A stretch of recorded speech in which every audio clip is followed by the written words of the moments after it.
Saxon Algebra 2, Lesson 98. Students, this is a fun sort of standalone lesson that is pretty straightforward and easy to grasp. The only thing I don't like about it is the name. Relationships of numbers. That's a dumb name. The problem is I can't think of anything better, so we're just going to roll with it. And I teach it a little bit differently than John because I think he makes too much out of it. And so let me give you a straightforward description. We're looking at a number line, okay? And we have two numbers on it. We're gonna call this one smaller and this one larger. I'm gonna write that in here just so you remember what it means, okay? The distance between those two numbers we can call larger minus smaller. Okay, does that make sense? The distance between these two numbers is this minus that, right? If this was 7 and this was 2, the distance would be 5. 7 minus 2. That's all stuff you already know, okay? These problems are going to sound like this. Find the number that is 7/10 of the way from 30 to 40. So in the problem, we're not only going to get a smaller number, which in this first one is 30, and the larger number, and this one is 40. We'll write all that down in a minute. I'm just helping you. But then we're told that there's some fraction of the difference that we're interested in. Okay, so there'll also be a fraction. To find this special number, what we do is we're going to take the difference of those two numbers, the larger and the smaller. We're going to multiply it by the fraction, and we're going to add that onto the smaller number. That probably seems confusing, but stop and think about it for a second. We're going to take the smaller number, and instead of adding the whole difference, which would take us right up to the larger number, we're going to multiply that difference by a fraction. Find the number that is 7/10 of the way from this to that. Okay, so we would find the whole difference, and we don't want all of it, we want 7/10 of it. So we multiply it by 7/10, and then we add that on to the smaller number. The first problem is going to be really easy because John worked it out, so it's got nice, simple answers, and so it illustrates it well. Then we'll do a couple problems that are a little more random in their numbers. Example 98.1, and this is the one I just read out loud to you. Find the number that is 7/10 of the way from 30 to 40. It is not necessary to draw the diagram for these problems, but I'm going to do it for this first one just to help you understand it. So here we go. 30 is the smaller number. 40 is the bigger number. Now, I can calculate that the difference between those two numbers is 10 by formally saying, oh, larger minus smaller, 40 minus 30 is 10. But I can also totally just common sense it, right? I'm sure you can too. And I'm going to draw the picture of those 10. Let's see if I did it right. 1, 2, 3, 4, 5, 6, 7, 8, 9, 10. Okay, so there are the 10 units from 30 to 40. We know they're there, but there it is, right? So that's a difference of 10. Now, we want to find the number that is 7/10 of the way from 30 to 40. Well, we already broke that into 10 pieces, and we want 7/10. So that means we want 1, 2, 3, 4, 5, 6, 7, right? This is 7/10 of the 10 units, and we can see that that is 37, right? We can logic that out just looking at the picture. But number one, we don't want to draw pictures all the time. And number two, all the numbers aren't going to work out as cute as this one because we had 10 units in our difference and we had a fraction with 10 on the bottom. So that made it super, super simple to draw this little picture. So let's try doing this problem again, knowing that this is the answer because we found it logically. Let's try doing it with the formula. Let's just plug in. Okay, the smaller number equals 30. The fraction equals 7/10, and the larger number equals 40. All right? So I'm not drawing any pictures. I'm just going to use the formula. So it would be 30 plus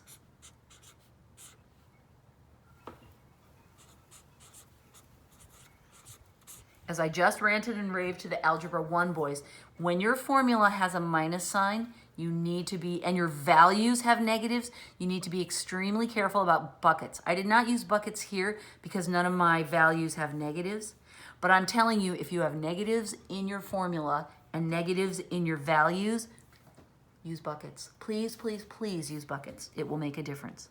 Okay, so now we've got our expression set up. Now we can simplify this.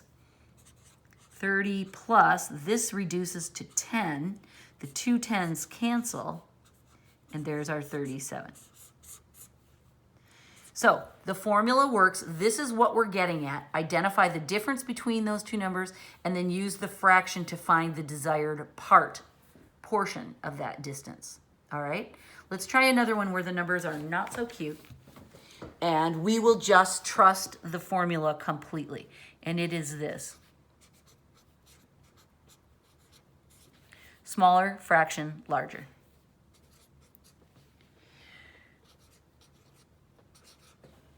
Find the number that is 1/5 of the way from 1/8 to 9/11. Now, this one's tricky because we have fractions all across the board, don't we? So how do we know which one is the fraction that we're supposed to use for f in here? Well, this tells us the range of numbers. So we know that this must be the smaller and this must be the larger. Okay? The from number to number, that's our smaller and larger. That defines the range on the number line. So that means this must be the fraction of that distance that we're supposed to find. So again, we're not going to draw a number line, but it would look, I'll just sketch it out really fast. It would look like this. Smaller, larger,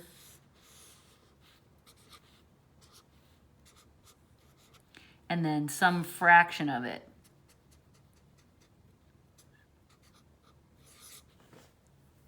Right? The fraction of larger minus smaller. Okay? That's what we're doing, but now we're just going to do it with the formula. Doesn't look like a proper formula unless I do that. Okay, so now we can just write our list. Smaller, larger, fraction. That's the order my brain wants to write them in, even though that's not the order we use them. Smaller number is 1/8. Larger number is 9/11. And the fraction is 1/5. So here we go. 1/8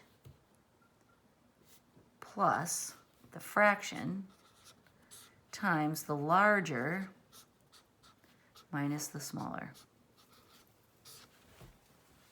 Okay? Now you see the drama of these problems is that they are an exercise in dealing with fractions, which we haven't had to deal with just like plain number fractions in a long time. So this is a great review for us. It's also order of operations reminder. We could we could distribute this 1/5 first before we simplify inside the parentheses. That wouldn't be wrong, but all it's going to do is crank up our denominators even more. So personally, I would rather deal with the mess of the denominators right now with 11 and 8 than multiply them and have 55 and 40. No, thank you. I don't want to make them bigger. I'd rather deal with them while they're smaller. So let's fix this part first. We're going to have to multiply them to get the least common multiple because the booties have to match. It's going to be 88. 11 is prime, so I know there's nothing in 8 that's going to help, that's going to connect. So I'm just going to have to multiply them. This I'll multiply 8 times 8, and this I'll multiply 11 times 11.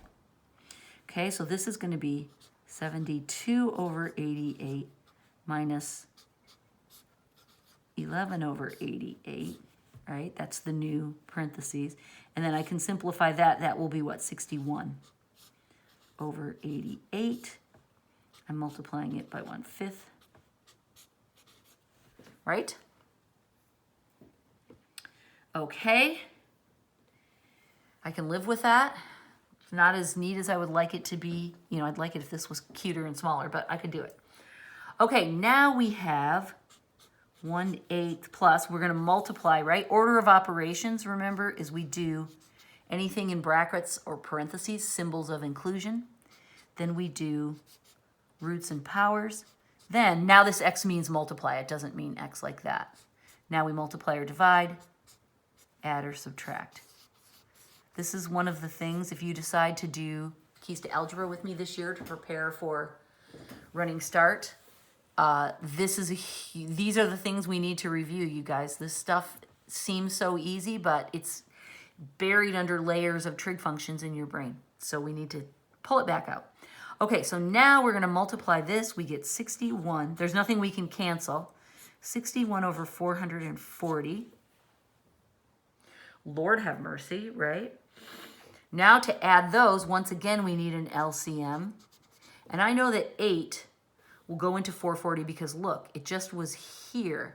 Okay, if I know that 440 equals 5 times 88, and then I want to know how many times 440 divided by 8, I just look at the prime factors, and I can see that 440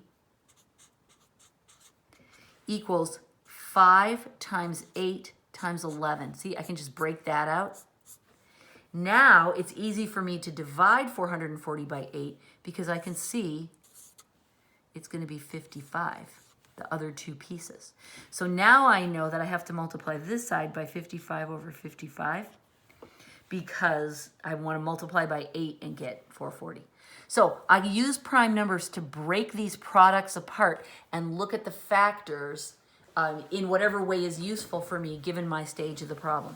But I don't have to just do a cold long division 440 divided by 8 because I can see the pieces of it here.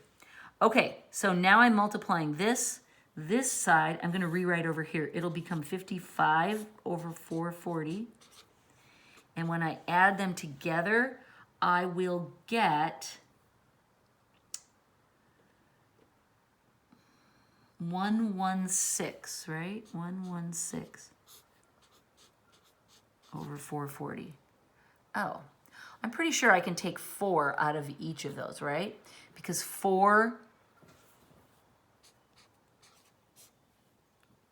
I'm going to divide 116 by 4. 4 into 100 goes 25 times, and that leaves me with 16. And then I can add 4 more to that. So that looks to me like 29. 116 divided by 4 is 29. So I'm going to reduce this to 29 over, and then 4 into 440 is 110. That one my brain saw right away. This is our final answer, and that is correct. Okay, so these are just basic reducing skills that we are practicing. All right, so again, there's nothing really hard. What's hard is that we're having to go so far back in our brain to do some of these calculations. But that formula makes our lives easy. Let's do one more. Smaller number plus the fraction times the difference. Okay, example 98.3. Find the number that is 2/3 of the way from, I'm going to do something that I don't want to do, 2 1/4, 2, 3 5/6. You know, I have nothing but utter disdain for mixed numbers. Come on, improper fractions. I hate to even write them down, but I wanted to give you my rant. Our calculations all work more smoothly if we just work in improper fractions. Occasionally we'll stumble into something where, yeah, it works fine in mixed numbers. And that's fine if you feel like, oh no, this is actually going to work out just fine. But when in doubt, always convert. And if I were doing this as a student, I wouldn't have even written these numbers down as mixed numbers. I'd immediately convert them to 9/4 and 18/23 over 6. Okay? So don't even waste your time. Okay, so this one is the smaller, this one is the larger, and that leaves that to be the fraction. There's what we need to do. So we're going to say that our calculation is 9/4 plus 2/3 times the larger minus the smaller. Okay, notice that I did not make the list of the variables down here, but I did identify them right there. Either way is fine. This was easier for me because I wrote this down for you to help you understand the problem. If I was a student, I could have just started with this list and copied the numbers where they belong. So, your choice. All right, same thing. We start with our symbols of inclusion. Because we have actual values, we could distribute, but we don't want to do that. Let's simplify what we've got in here. Least common multiple is required. When we're subtracting or adding fractions, we have to have a least common multiple. Sad but true. 6 and 4 both go into 12. 6 times 4 is 24. We could use that as a common multiple, but it's not the lowest or least common multiple, and we'd rather keep our numbers simple. So we're going to multiply this one by 2 over 2 and this one by 3 over 3.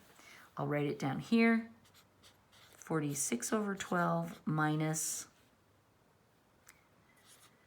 27 over 12. And that is 19. Right? I've simplified what's in the parentheses to 19 over 12. Now I'm going to recopy the rest of this stuff. 2/3 and then the 9/4. Okay, order of operations. We simplified what was in here. Now these parentheses just mean multiplication. The second step is roots or exponents. We don't have any of those. We're now ready to multiply this. Let's see, we can cancel. That's a 6 and that's a 1. So I get 9 over 4 plus 19 over 6 times 3 is 18. Okay, I like it. We're adding fractions, so once again, we have to least common multiple it. Again, we can leverage off these guys. We don't have to just multiply 4 by 18. The reason I know that is because the prime factors of 4 are 2 times 2. The prime factors of 18, sorry, I was busy thinking of, it's 2 times 9, which is 3 times 3. So we can find the least common multiplier by gathering prime factors. I'm going to need 2 times 2 to represent 4. That covers the 2 that's in 18, and then I just need those. So if I multiply that all together, it's 4 times 9. My least common multiple is 36, which is easier than multiplying. That would be 72 if I multiplied them together. All right, so now I have to make both of these denominators into a 36. This one will be a 9 times a 9, and this one will be a 2 times a 2.